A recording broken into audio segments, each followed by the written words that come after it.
How's it going? Today is 22nd of September, Sunday. And since it's Sunday, let's take a look at finances, right? Let's try to do that every Sunday where we're going to be taking a look at finances, right? We're going to be taking a look at finance from different angle, right? Since money do not have any value, right? So in particular, then I thought I'll touch on it. Saudi Arabia ends 50-year petrodollar deal with United States, where dollar used to be considered stable currency, I would say, and everyone was kind of exchanging things into dollar, and from dollar purchasing things or parking a lot of capital into dollars, right? So most likely that's about 10, but I couldn't find anything from UK's sources, right? No one's talking about it, right? I thought I'll share some information that would be, again, not necessarily confirmed sources since no one's talking about it, right? That is Saudi Arabia. And petrodollar agreement, what it means for United States dollar, Bitcoin, and or gold, right? We were taking a look at gold and no increase in value, how many people are trading no parking their money in gold and on purchasing gold, all those kind of things, right? But who knows, right? From there, let's take a look at energy, right? That might be an option up there, but the entire energy, we might be taking a look at nuclear. So it would be a very complex sector, but perhaps that might be another way of creating some value, right?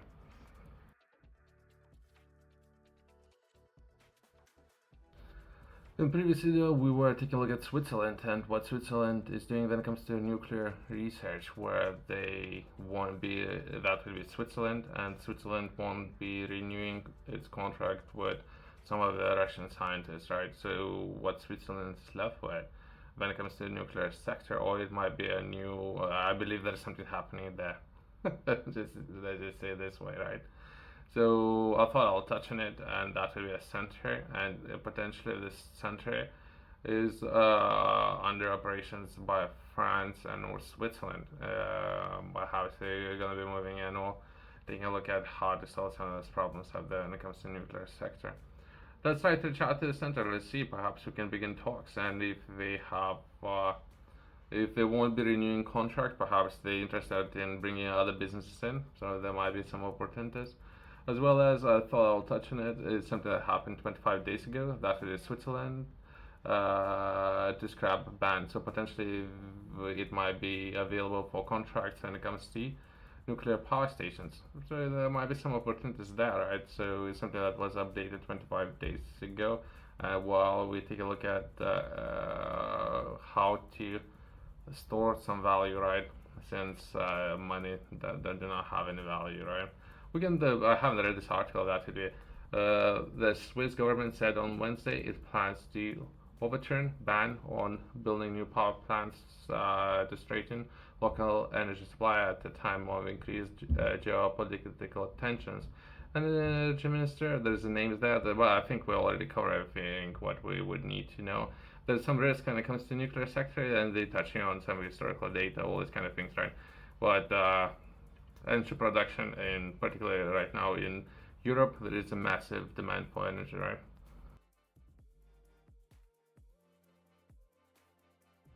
If we're touching and we're taking a look at nuclear, right? Switzerland is not part of Europe, as well as Norway is not part of Europe. So I thought I'll touch on Norway, since Norway potentially has a lot of oil and gas. So I thought I would do that for myself, not necessarily for others. If Norway would pursue nuclear, since there's a lot of electric cars in Norway, percentage-wise, one of the highest percentage of electric cars are in Norway. So how that energy would be produced if Norway would pursue nuclear? Potentially there are processes in place, but where companies can receive license to pursue nuclear, or in other words, Norway. However, the country has a large framework for licensing the construction or operations of nuclear installations. So maybe there is an option there. But again, if they would like to do that with the nuclear sector, right? And potentially, last thing when it comes to Europe, let's try to understand what's happening in Europe, where Lithuanians Kubilius assigned to EC Defense and Aerospace portfolio, right? Perhaps, if not on the ground, perhaps nuclear could work day and night, and without the wind, or some sort of nuclear power plant could be built, not necessarily just on the ground. So that would be space potentially on the moon to build a base, and where that energy would come from, right? So I have read this article. We can briefly take a look at what information was published, and something that was published 17, so 5 days or so ago, right? Uh,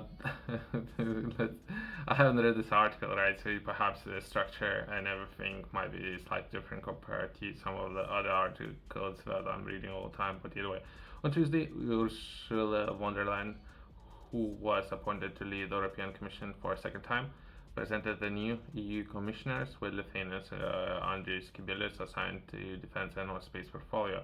He will work to develop European defense union to increase our defense capabilities.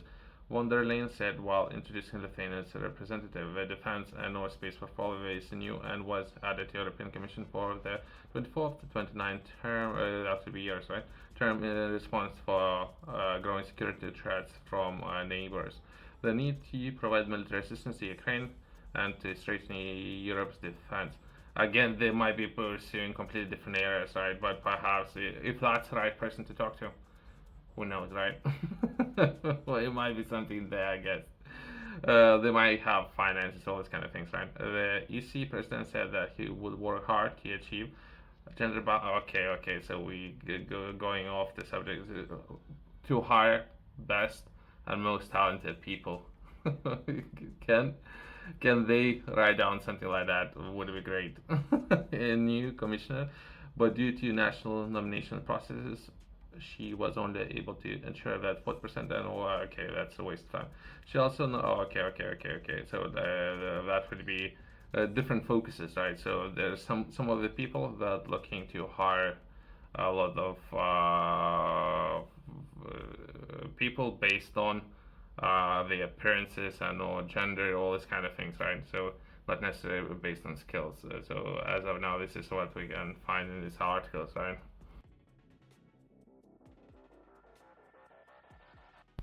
Priority area. Okay, let's touch on some of the priorities and if they will be discussing those. Kubilius, who will be responsible for defense and space, said that the creation of such portfolio is closely linked to von der Leyen's vision and approach to the challenges facing European continent.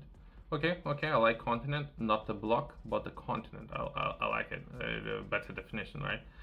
She identifies EU defense and our security as one of the two biggest priorities of the EU alongside competitiveness. Okay. So I thought perhaps energy production, as of now, European continent is struggling with energy production. So nuclear might be an option, including other governments like Switzerland and Norway. But it's very tough, by the way. I don't know, it's a hard thing to do.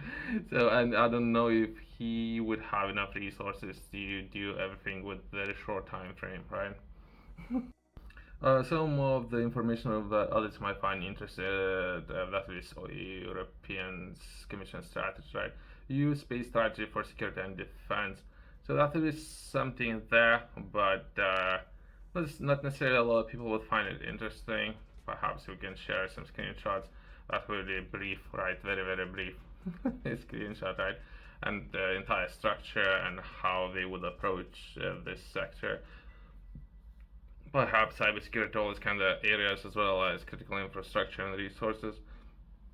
Perhaps, but that will be overall. If anyone's interested in solving some of those problems, perhaps there are people in some of the places. There might be right people, and when it comes to decision making, it's just availability and all securing conference calls. It might be a challenge, right?